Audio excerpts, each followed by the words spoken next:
see if that's working then. Can you tell me if I think that's working? I'm just going to double check because I'm not completely sure.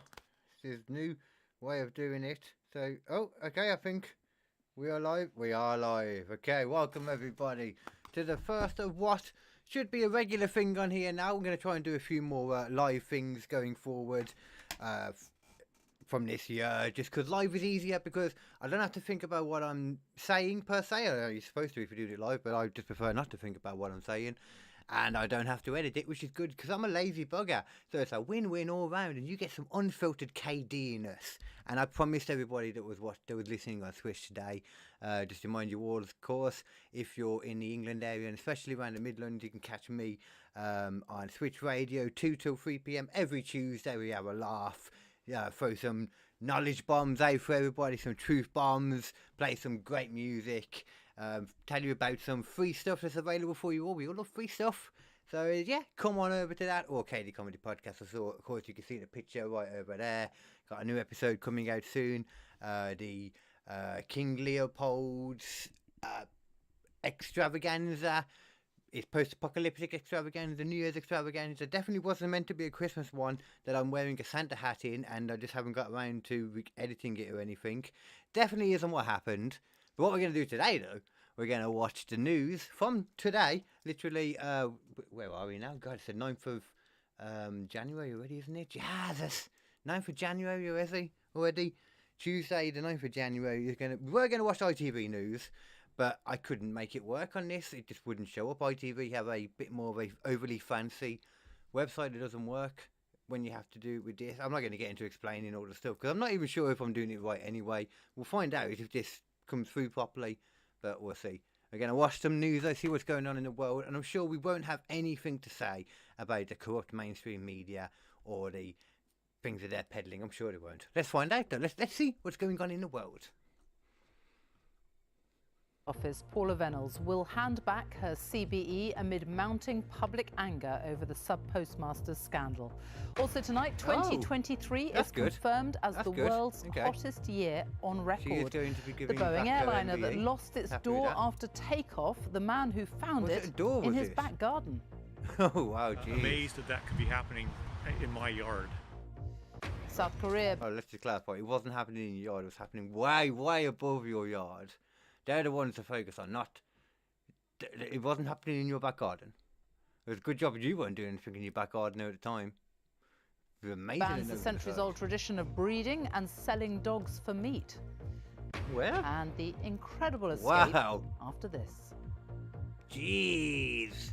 On BBC London, flooding in parts of Berkshire and Surrey amid rising water levels in the Thames. There are currently 30 flood warnings in place across the Thames Valley. So I can think about living in Birmingham. I don't think that's anywhere near the Thames, but they always talk about floods, they always talk about snow, and because we were like right in the middle of the country, and I think we're high up as well, we never seem to get a lot of the big stuff. We get some snow every now and then, and like obviously you have one flake and the country falls apart. But I have family over in Canada, and how they deal with what they do, with like, you know, walking out the house and all of a sudden, oh, the whole house is under snow, let's just move this out of the way and carry on our day. They don't give a crap. Here, one bit of snow, we're done. We're just done. We can't deal with it for some reason.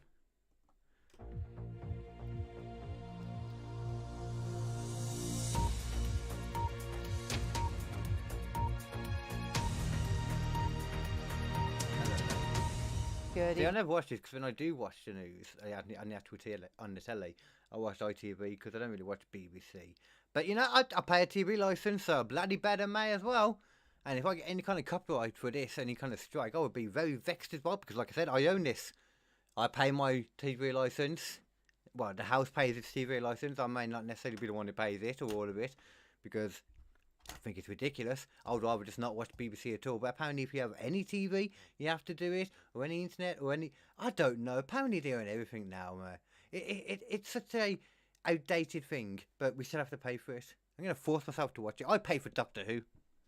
You Americans out there, we pay for you. And welcome to the BBC News at 6. The former head of the Post Office, Paula Venables, is handing back her CBE as a result of the fallout from the faulty IT scandal, which saw hundreds of sub-postmasters wrongly prosecuted. After an ITV drama about the scandal last week, more than 1 million people have signed a petition. It took a program, a dramatisation of it for them to start suddenly caring. This happened anyway, 20 years ago. They knew it all along, but no. Now we'll only care because the people suddenly care. I can't believe this though. Anyone who's worked in an office, you understand the concept. If stuff goes wrong on the computers, first thing you assume, system's got an issue. There's something wrong with the system. You wouldn't assume that thousands of people were all at the same time robbing the place in all across the different branches, all over the country. Why would you assume that? But that is what they did.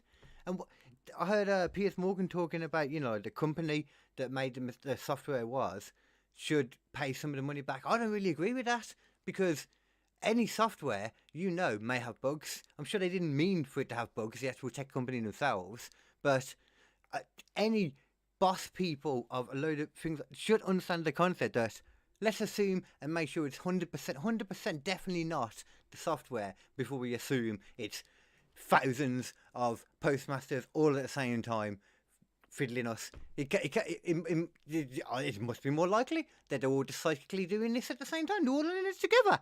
It's a huge conspiracy. Nobody's admitted it. We have no evidence per se, but it is definitely that. Calling for her honour to be revoked. Meanwhile, the government is considering ways to speed up justice for the hundreds of post office branch managers who were affected. Here's our deputy political editor, Vicky Young. It was an insult which added to their injury. He is on this list. A moment depicted in the recent drama about the post office scandal. Paula Venables has got the CBE. Joking. Services to the post office. Today it was all very different. Actual picture as well. If I'm not completely sure. Let's go back and have a look. I look like her actual picture then. It was an insult which added to their injury. He is on this list. A moment depicted in the recent drama about the post office scandal. Paula Venables has got the CBE. Joking. Services I don't know actually now. It was like 20 years ago, and so God knows, or however long ago. to the post office. Today it was all very different for Paula Venables as she caved to mounting public pressure to hand back the honour. She'd been chief executive of the post office from 2012 to 2019. That is the only time she ever worked in the post office when the cameras were there. I bet you this. A period when serious issues emerged about the Horizon software. I gotta make myself look busy by moving this bag of envelopes from one side of the room, the tiny room, to the other side of the tiny room. In her statement today, she said, "I have listened and I confirm that I return my CBE with immediate effect. I am truly sorry for the devastation caused to the sub-postmasters and their families, whose lives were torn apart by being wrongly accused and wrongly prosecuted as a result of the Horizon system." No. The Horizon system was the mistake, yes. That was where the issue was. That actually caused it, but the real issue was the fact that everybody just assumed it was them, fevering. You're not actually apologising for assuming that was the case. I mean, I don't know all the facts. Maybe the tech people told them that no, it's all working fine. They probably assumed it was working fine. Generally, when you sell something, you don't assume it's broken. Most places don't. Obviously, some places do. Prostitutes, for example. result of the Horizon system. It must be a bug. It must be a computer bug. Lee Castleton's story was one of those featured in the drama series. He went bankrupt after being falsely accused of stealing £25,000. There were some names in this, weren't there? Will Mellor, I recognise her, that used to be in EastEnders as well, and the one Just Haley that used to be in Curry, and the other guy, the main guy, whose name I can't ever remember, but he's been in loads of things, and he's one of those people, you know his face, but nobody knows his name. Character actor, that kind of one. So what does he make of Paula Venables' decision? It kind of was a kick in the teeth back then.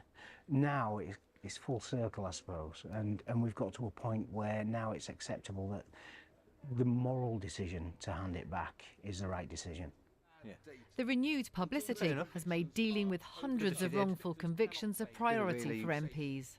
We can do something good, Mr. Speaker, together, if the Justice Secretary would bring a simple bill to quash all 800 immediately. The suggestion he made is receiving active consideration. I expect to be able to make further announcements shortly. In normal circumstances, it would be almost unthinkable for Parliament to get involved in the quashing of criminal convictions. It would be seen as an attack on the independence of the courts. But ministers accept this is an unprecedented situation, and that's why they're considering such a radical move. They really should do that a lot more. The amount of people that get proven to be innocent and then are just left in prison years afterwards. Like 10 years sometimes in America and over here as well. It happens all over. They really need to speed up that process in general when somebody's proven innocent. There should be within the hour they're out kind of thing. I don't know if there's any still in prison right now. Or, I assume not at this point, but I've heard of crazier things. In 2021, there were joyful scenes when the Court of Appeal cleared 39 former postmasters and mistresses who'd been wrongly convicted. Hundreds more hope they'll be able to celebrate soon. Vicky Young, BBC News, Westminster. Oh yeah, so yeah, there's still some that haven't been taken off their name. Their whether they're still in drama and prison documentary on the post office scandal has now been viewed nearly 15 million times. Navtej Johal has been to Ibstock, home to one of the postmasters featured in the show, to assess the impact that the programme has had. Okay, no offence. How much did you know about this story? A little bit now. We don't need to. I don't think we need to interview everybody in it. The irony of this, it's taken a book that's been written about it. There have been documentaries, millions. BBC News, Ibstock in Leicestershire. Bit much now. Our business correspondent Emma Simpson is with me now. This story started decades ago, but it's certainly moved very quickly in the last few days. Yes, and certainly for BBC Paula is Venables. really but of course, boring many news, people isn't have it? been asking why on earth it was a good idea to give her an honour in the first place. Yeah, the gong's going, but not the questions. That said, we may not hear again from Paula Venables until she appears before the public inquiry after Easter. So where will the attention focus next? Well, Fujitsu is going to be in the spotlight. The Business Select Committee has invited the company to answer questions next week. And I can't recall hearing from an executive from the company over the years because they have escaped a lot of scrutiny. Why was Horizon allowed to go live in the first place when there were problems? Did it put profits before people? These are the sorts of questions. But also, we have the public inquiry starting again this week as they slowly work up the chain of command to try to find out how this scandal... Was it when Bill Gates first showed, what was it, Windows XP or just Windows in general to the Queen? It crashed. They didn't plan for that. That wasn't the idea. These things happen with systems. It's normally up to the humans. Oh God! It's normally up to the humans to recognise that programs aren't always perfect because people aren't always perfect, like me. It'll happen. Emma Simpson, thank you. Thank you. Now, last year was the hottest year ever recorded for the world. The average global temperature was almost 15 degrees Celsius. That's dramatically higher than the last record set in 2016. Our climate editor, Justin Rolat, is here with the details. Justin. Thanks, Sophie. Well, the world didn't just break the previous global temperature record, it smashed it. The average temperature last year was 1.48 degrees Celsius above pre-industrial levels. It beat the previous hottest year, 2016, by a margin of 0.17 degrees Celsius. That is a huge amount when you consider this is a global average across the entire year, say climate scientists.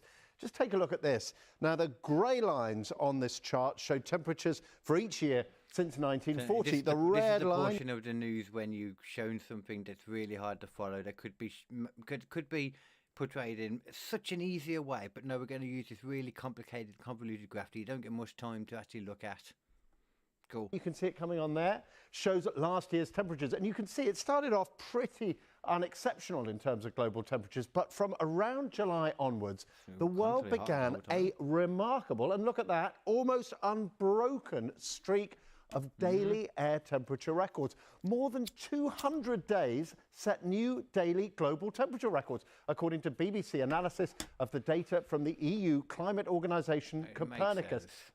It's unlikely to go down. Global warming, or climate change, whatever you want to call it. Global warming, especially, it's called global warming for a reason. Not global getting colder. Global warming. I don't mind it in the winter, but when the world starts to boil, then it might be an issue. Now, here's another way of looking at it. This table shows that every day was at least 1 degree above pre-industrial temperatures. Almost half of all days, these ones in the darkest red, were more than 1.5 degrees above them. And we had a couple of days in November, we haven't marked them on here, that were more than 2 degrees hotter. That is another global first. Our climate is changing, and it's changing drastically, and not only is this recorded in record temperatures around the world, but it's also recorded in the frequency and intensity of extreme events. And what we've seen in 2023 was 7 of the months of that year were the warmest months on record. Well, sea surface temperatures were even more dramatic than the air temperature. Here's what happened last year. And you can see every day from around mid-March saw a new daily global sea surface temperature record. Towards the end of the year, around about here, we saw the El... That's a giant increase there, isn't it? That red, that's crazy. That's crazy when you look at that. Like, that's a real increase right there. I don't know when this was from, though. So, from 1979 to... I think this was this year, wasn't it, though? They're saying what the year that's gone, 2023. Wow. Nino weather effect kick in. That's where temperatures rise in the Pacific Ocean, radiating extra heat into the atmosphere. And it is also a key reason why the Met Office expects this year, 2024, to be even hotter than 2023. Well, that sounds the reason. The main driver is the greenhouse gases in our atmosphere. Why do all the weather people are going to look like they're reporting this from the 90s? What's going on? It's just me. They all look like the cameras are just not great quality. They all look like they're wearing clothes from the 90s as well. What's happening here? They're apparently going to predict what's going to happen in the future with the weather, but they can't predict what's going on right now in time. To rise, and that's giving rise to this 0.2 degrees per decade increase in surface temperature. But added to that, this year we've got the boost of the El Nino. So that's developed through the end of last year, but its main effect on global temperatures is actually the year after that. So we're expecting this year, 2024, to be slightly warmer than last year. Okay. So what is the world doing to tackle the problem? Well, at the COP28 climate meeting in Dubai... Hold on. You're doing a lot of assuming there straight away. How do we assume that it's because of what we're doing that this is happening? We don't know for sure because how far back our records go through weather, it doesn't go very far back. Like, what, 100 years or like a couple of 100 years maybe. You're not really looking at the planet and, like, that thing's been around for fucking billions of years. However many billions or whatever, bagillion, zillions, no, that long, because that's definitely a number and it's not that long. But it probably is stuff that we're doing, but it's hard. We need to know exactly what it is we're doing. And like they said about the El Nino thing, so if it's that, then that goes away, so it could level back down afterwards. At the end of last year, I accept that, like we have a, just to clarify, that we do obviously have an impact on climate change and all that. That goes without saying. But I don't know if it's necessarily as much as they say, because it is a normal thing that the planet gets warmer and cooler. That is something that happens over the course, well, it's theorised to have happened over the course of the history of the planet. So why wouldn't it still happen now in real time? Here, countries agreed for the first time that the world needs to transition away from fossil fuels, which are, of course, the main source of the emissions warming the climate. Here is the moment that happened. Bad thing is, though, everybody's like, yeah, electric, let's go to electric, but the stuff they have to use to get to the electric uses a lot of stuff. There's a lot of things in general, the plastics that we use in things. It's just, there's no perfect, but this isn't going to just kill off fossil, like, pollution in that kind of sense, it's not going to just go away because of this, it's going to slightly take it down. Decided. Now, there's also a lot of, for the stuff for the electric, the cobalt and all that, I think it is, to get that stuff for the batteries, for lithium batteries and stuff. There's a lot of like slave stuff used to get it. You'll see like women with like kids slung in their back, sifting through this radioactive material or toxic material, whatever it is. It's not good for you either way. So yeah, there's still a lot more work that needs to be done. Countries aren't obliged to act on those commitments, but it is significant that countries that have dragged their heels on climate in the past, Saudi Arabia, Russia, India, for example, have now publicly acknowledged the importance of tackling climate change. And 2023 saw a big increase in investment in renewable energy globally. China continued to lead the world, adding almost half of the new capacity. But Europe, the US and India have also been ramping up the installation of wind and solar power. But, and this is a big but, 80% of the world's energy still comes from fossil fuel, a measure of just how much further we still have to go. Sophie. Well, yeah, but there's plans for like 2030, and that's the United idea. Airlines says it has found multiple bolts that needed tightening during checks on its Boeing 737 MAX 9 aircraft. Oh, really? There's a door that's detached from the plane. The door's on the floor, and they found not some bolts. They were a bit loose. They could have done with some tightening. No shit. No shit. I assume that. Maybe brand new bolts altogether. How about that? Stronger ones. Maybe just stronger materials in general. Maybe don't create it out of what you also make crisp packets out of, apparently. Inspections were ordered after part of the fuselage of an Alaska Airlines plane blew out mid-air. Theo Leggett reports. That's crazy. For the passengers, it was terrifying. An unused cabin door blew off a Boeing 737 MAX minutes after takeoff from Portland Airport on Friday, leaving this gaping hole. There was just a really loud boom, which was so startling, and the plane just filled with wind and air. And it's just crazy because that shouldn't happen, right? You know something's wrong. And really? Are you sure? You sure that shouldn't happen? Are you sure that a door shouldn't just fly off of a plane mid-flight? Are you sure? I don't know if she's right here, you know. I don't know if she's correct here. That's something that shouldn't happen. I think we need to look further into this. I'm not buying it yet. Maybe it's supposed to happen. I don't know. I don't build planes. Does she? Does she build planes? She don't know. She's just a passenger. Maybe it was her fault. Maybe she didn't expect it and she should have been. I bet she didn't read the small print on the ticket, did she? Might have said, please expect gaping holes in the wall. And you don't know what. I didn't know where the air was coming from. The oxygen mask dropped. You didn't know where it was going from? The giant hole? Right. 170 aircraft of the same type were grounded as investigators began examining the plane. The door was found in a back garden not far away. It was very obviously part of a plane. Not far away. Anywhere is far away from a plane in the sky. Just clarify that straight away. Anywhere is. Directly underneath it is a fucking long way away.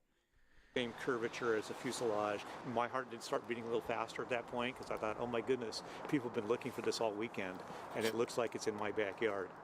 Alaska Airlines, which had been operating the flight, says it's since found loose door parts in other areas. Not because, if that fell on my head, I'd be dead. That's what my heart would start beating faster. Not that I was like, they've been looking for this, and oh God, I had it here the whole time. Oh, where is me? I could have got this to them quicker, and they'd have been like, oh, we got our door back. Whee! Aircraft in its fleet. United Airlines has made a similar discovery. The 737 MAX already has a tainted record. 346 people were killed in 2 separate crashes off the coast of Indonesia and in Ethiopia a few years ago. Defective computer software was blamed. Boeing insists safety is its number one priority. But they said it and it was blamed, but was it actually that? I don't know. Campaigners, including a former senior manager at the company, say the rush to build planes quickly is putting lives at risk. I get people that contact me all the time. They tell me that it's worse than it was when I was there. We're fortunate this might be a major blessing to have such a highly visible incident occur that will cause them to have to admit that they have some serious problems. In a statement, Boeing said, as operators conduct the required inspections, we're staying in close contact with them. For anyone that's got some kind of because just be fair, like flying in a plane is supposed to be the whole thing, isn't it? Flying in the plane is safer than driving to the airport. That's a true thing. We look at the statistics. Now, if you've got walls blowing in on the plane, then that will go up quick significantly, and people will be a lot more scared. Naturally, be scared just to walk to the shops in case part of the plane falls on you. And will help address any and all findings. We are committed to ensuring every Boeing airplane meets design specifications and the highest safety and quality standards. I hope so. The investigation is still going on, but Friday's incident has already raised new questions about the safety culture at Boeing and the way it builds its best-selling aircraft. Theo Leggett, BBC News. Doesn't.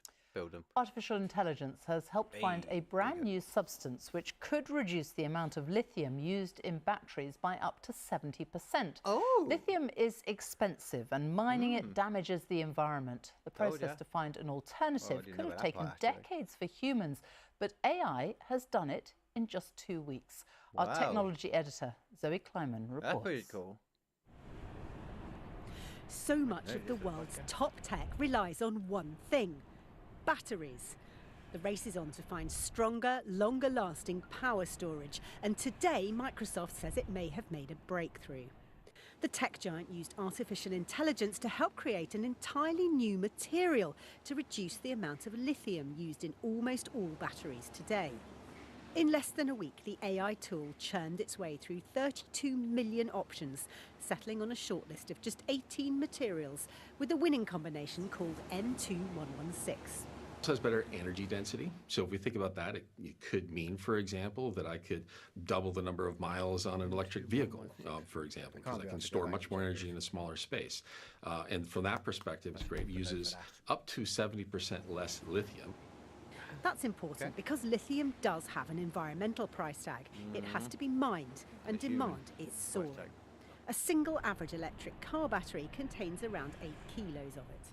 There's huge competition to make batteries better. Last year, Toyota claimed its new solid-state car battery will charge in 10 minutes and have a driving range of 620 miles. Scientists around the world are experimenting with all sorts of different materials inside batteries, including cotton, calcium, magnesium and salt water. So I think using AI for this type of materials discovery is a really exciting new tool, but it needs to be treated with a bit of caution. It can throw up spurious results, or results that look good at first and then turn out to either be a material that's known or that can't be synthesized. Surely any scientist that's doing this stuff would check it thereafter. You know, you're not just going to be like, oh, that's the answer, let's just do it. Yeah, as I'm saying this though, and I'm remembering they only tested the vaccine on like 5 or 9 mice before they gave it to us, so I should take that away straight away. The views expressed about the vaccine do not necessarily go with everybody here at KD Comedy Official. Just me, and I'm the only one here at KD Comedy Official, but not the entity as a whole. Just me, I think. Unless it's not that, then the other way round. Yeah. Fake news, yo. It's in the lab. It's still very early days for the Microsoft prototype. So far, the only thing it's powered is a light bulb. Zoe Kleiman, BBC News. The time is just after 6:15. Our top story this evening. The former boss of the Post Office, Paula Venables, will hand back her CBE amid mounting public anger over the IT scandal. And the teacher who quit the classroom to make it as an artist. We hear from one woman who completely changed her life after a traumatic event. Good for her. And later on BBC London, set up as an alternative to food banks, the community cafe in Shepherd's Bush, trying to meet rising demand this winter. And the long-awaited upgrade of Oxford Street is to finally go ahead. Cut her off completely. We're not sticking around for lunch. Now, there's a worrying shortage of midwives across the UK, and according to new analysis by the BBC, 70% of maternity units in England are not safe enough. The Royal College of Midwives has said staffing is their most important issue. Our research has found that there is a shortage of 2,500 midwives in England alone. On average, that's around 25 per hospital trust. You'd assume that would be one of the most popular things that people would go for, because it's such a cool concept, you know, bringing lives into the world and that, like, and yeah, that's really surprising. And a lot of people don't realise this, that when you go to university and, you know, you get into debt, you know, paying university fees and all that, you don't have to pay it back if you're doing nursing or something like that, you know, or I'm assuming it's got to be the same with maternity, because they're maternity nurse, is that maternity, whatever they say, midwives. Ugh. I feel like there would be a better, different name for that actually, because midwives implies women, whereas we don't have police men, it's police people, the police, fire people, you know what I'm saying. It should be mid-people. In Northern Ireland, the shortfall is almost 100, which works out as around 19 per trust. There are similar numbers missing in Wales. We can't give the figures for Scotland as workforce gaps aren't recorded in the same way. Our health correspondent Catherine Burns reports from a Labour ward that's dealt with staff shortages. Her report begins with the birth of a baby by caesarean section. Okay, cool.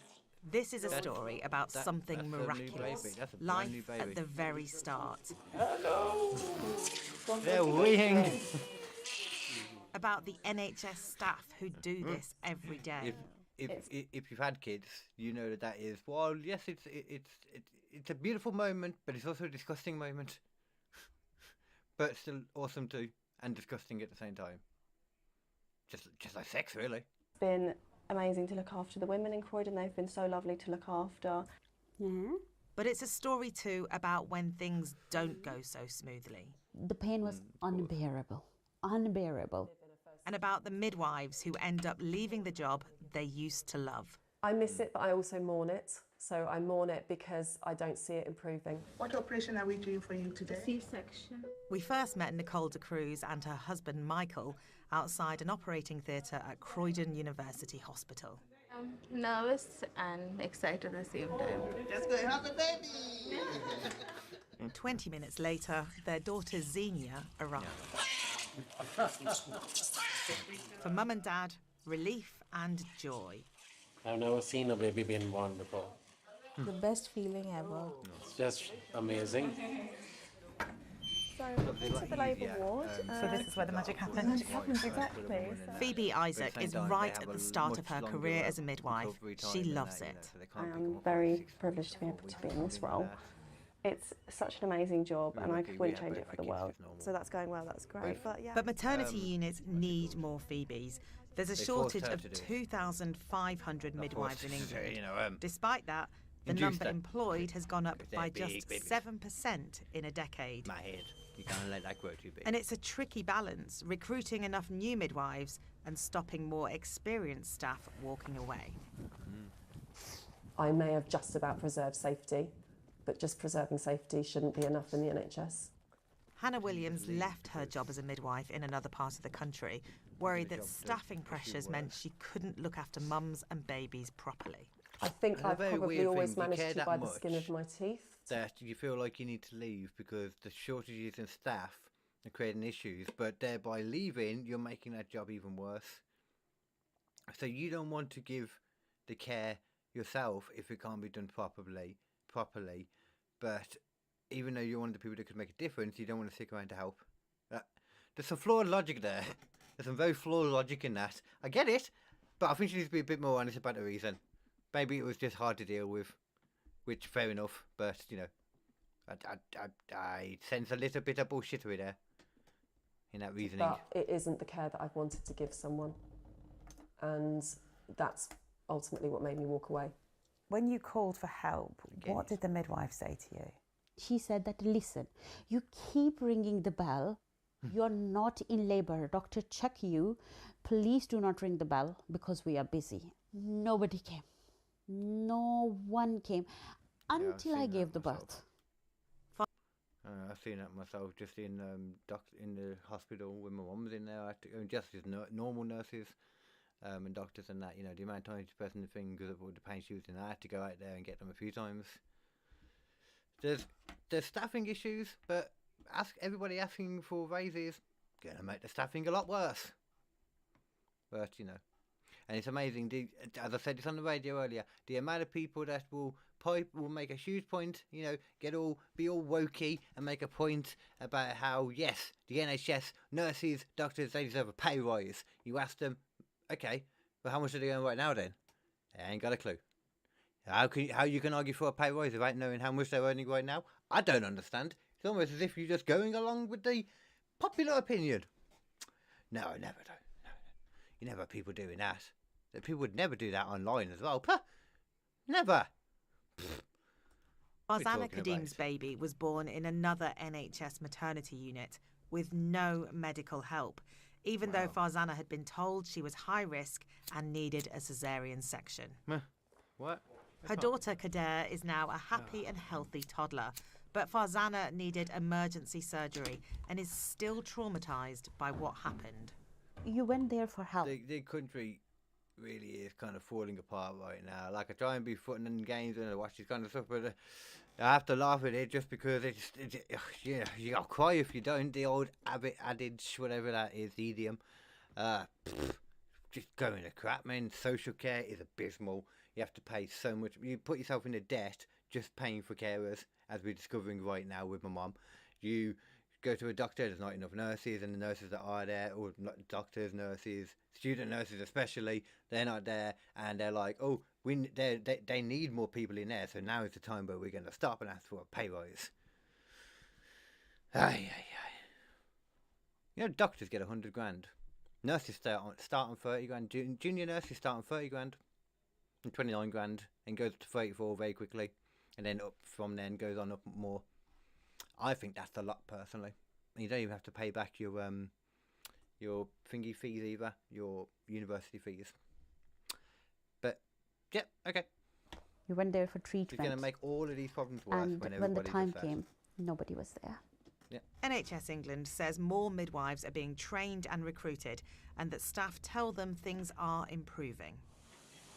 So hopefully more families can enjoy those precious first moments together safely. Catherine Burns, BBC News. The breeding and sale... It was a bit different for me when we had my kids, because my kid's mum is she has cystic fibrosis, so she had a lot of people watching over both of our kids. So she had like too much care, if anything. It annoyed her how much they were all around her. You know, but for your general person that, you know, doesn't have any underlying health things and that, and yeah, I could see that being an issue just from seeing how things were with my mum.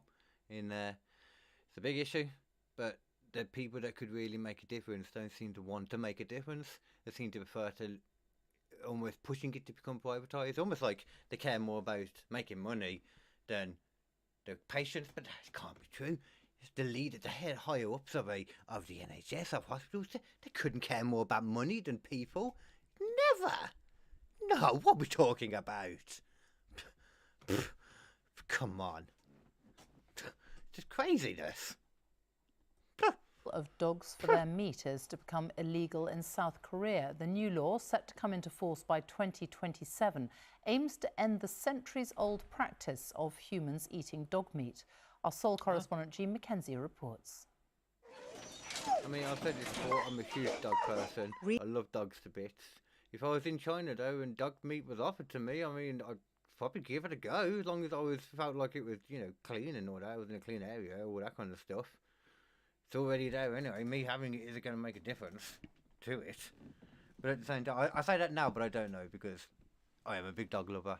But, you know, I love animals in general, but I would still eat animals, so... Reared and slaughtered for their meat. On this farm, more than 1,000 dogs are kept like this. Eventually to be used in the centuries-old dish of dog meat stew. It's okay, but the meat was already falling out of favour. This alleyway is one of the few places you can still come to eat dog meat here in Seoul. In one of the... That's so cool, isn't it? There's so many dogs running around. Oh, that's China though, isn't it? Actually, Seoul's North Korea, so it might be completely different over there. I don't know, actually. These specialist restaurants. Dog meat is considered a delicacy among some older Koreans, but it's far less popular now with young people. Many of them never eat it now, or never even tried Rotten it. eggs are a delicacy for them. More people have pets today. Dogs are like family now, and it's not nice to eat our family. So I think it's best to get rid of it. Though older diners... I'm glad you pointed that out. It's not nice to eat your family. Cool. We've had some proper knowledge bombs dropped on us today. It's not nice to eat your family. What was the one that the lady said earlier? There was that other one, and it's going from my mind now. You know, that's not supposed to happen. Planes aren't supposed to suddenly rip apart. That was one of them, I think. My God, I've learned some stuff today. Were less enthusiastic about the ban. We've eaten this since the Middle Ages. Why stop us from eating our traditional food? If you ban dog, you should ban beef. No, that's quite the same thing. Animal rights activists celebrated a long fought-for victory. Those who farm, butcher and sell dog meat will be jailed for up to 3 years. I mean, if you have the dog, if the dog has a nice healthy life and then he dies and then you eat the meat thereafter, I don't have any issue with that. I wouldn't, I don't really see any issue with that over there more than anything. That's really how you want to do it. Cool. Raising them in farm, it's like chickens in the battery farms. Most people don't agree with them either when you see them. So very similar to that, really. But the ban won't come into force until 2027, giving farmers and restaurant owners time to plan. Okay. You can't just, the industry has clashed with the government over the bill. The practice should have been allowed to die out naturally, they argued. I mean, it kind of is dying out naturally. That's kind of what's happening, I would argue, as well. At the same time, I get what they're saying, but this is kind of the natural way it would go, and they're giving it time as well, because people. There was something recently, wasn't there? That can't think what it was. It was over here where they had to phased it out, but it might have been electric cars. It might be the electric cars I'm thinking of, where phasing it out by a certain time to give everybody a chance to sort it out and that. More likely than anything, give everybody a chance to not do anything until right at the end and then complain that they have to do it then. But, I do that too. But with most things, so we can't really complain, can we? But we will. Rather than their livelihoods be wrecked. Mrs. Kim has run dog meat restaurants since the 1980s. I don't know what we're supposed to do now, she told me.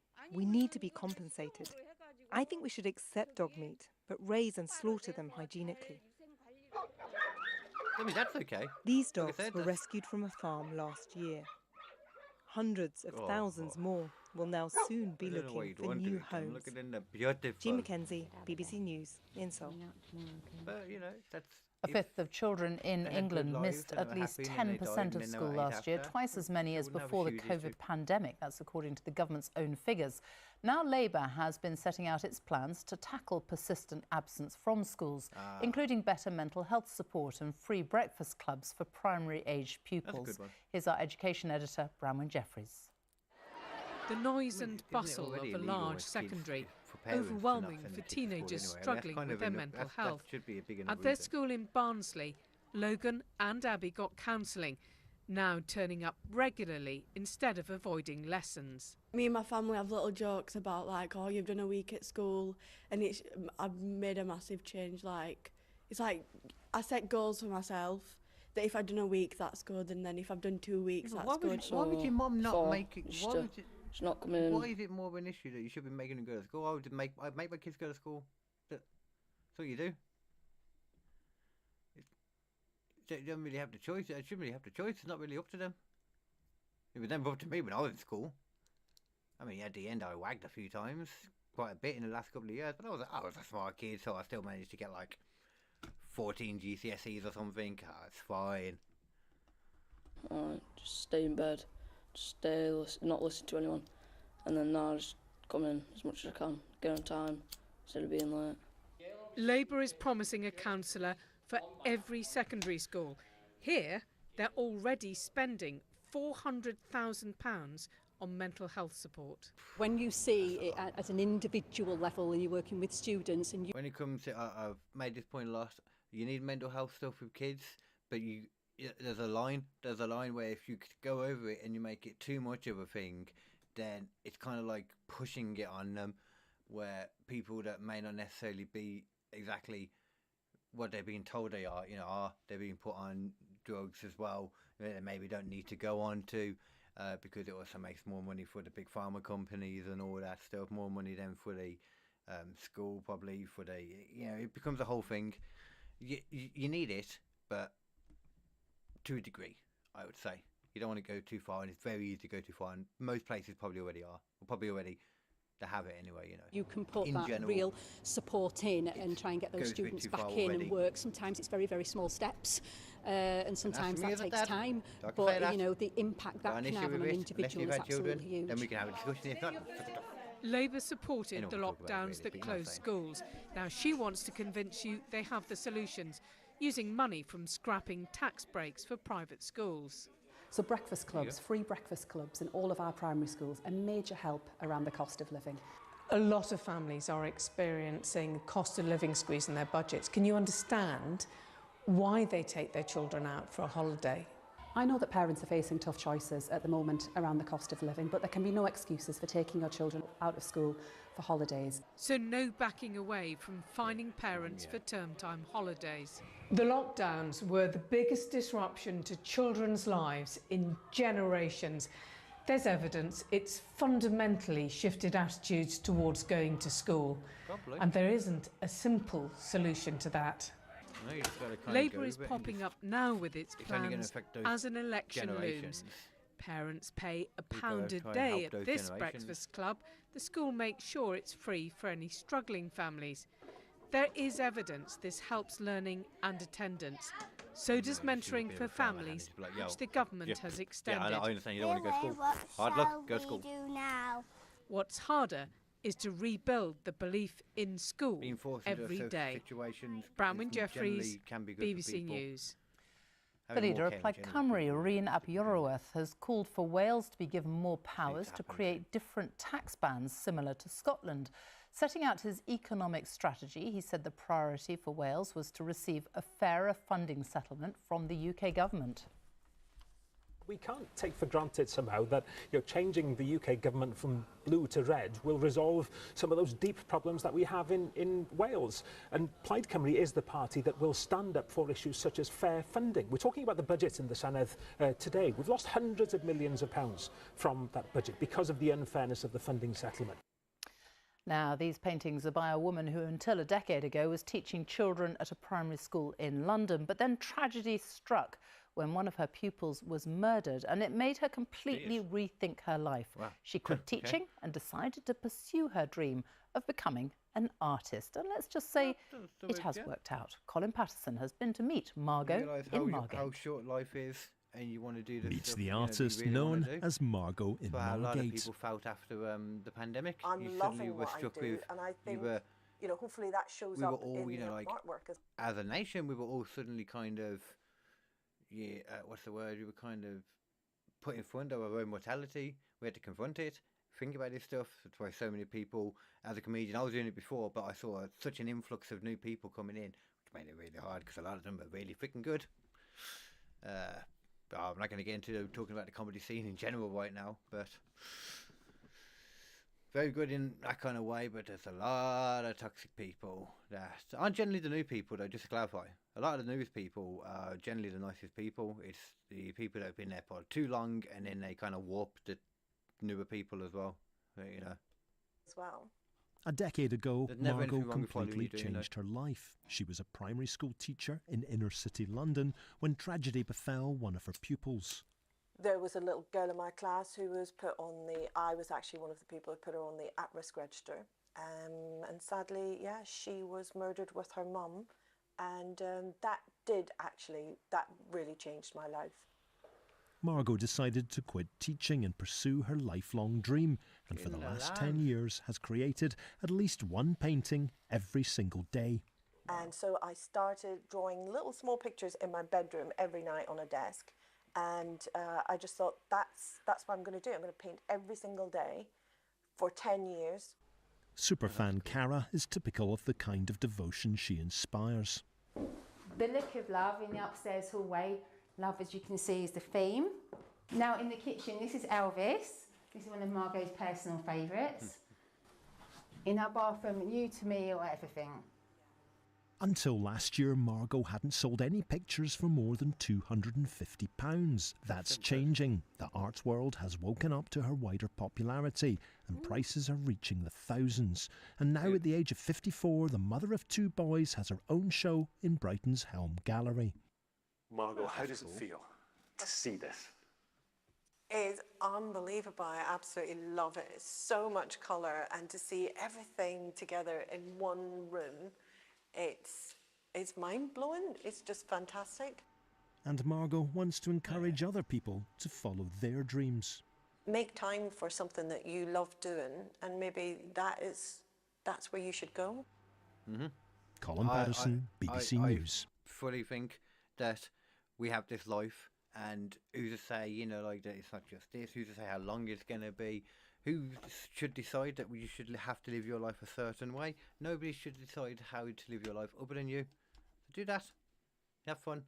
Do the kind of thing you want to do, what you need to do. Do what you want to do. Try and follow your dreams. I know that sounds corny as balls, but it's true. Nothing wrong with it at all. Take some time out to figure out what those dreams are. Do what you gotta do. Baby. We're almost at the end now. Weather in a moment, but let me just show you this extraordinary footage of a double-decker bus that lost control after it hit freezing rain and crashed into vehicles before skidding into a garden wall and then finally coming to a halt. It had been on its way to a primary school in Kirkcaldy. Luckily, there were no passengers on board, and Police Scotland say no one was injured. Very lucky. Time now for a look at the weather. Look this year, that's no ready. Here, Louise.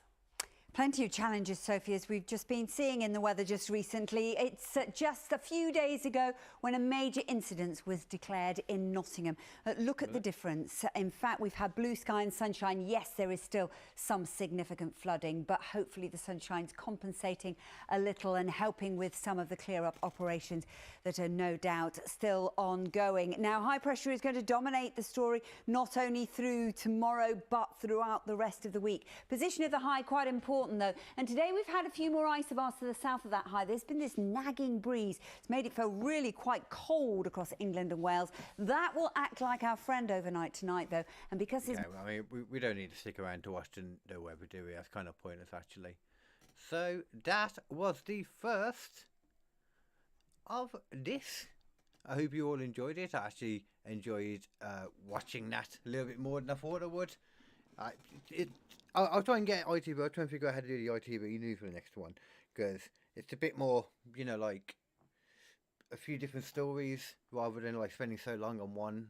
Which it would be okay if they were giving you legitimate information. Most of the time, it's just giving people's opinion about the same thing, just regurgitating the same thing over and over, which is probably says a lot for the way that the news is kind of done nowadays. But we'll do some more of this though.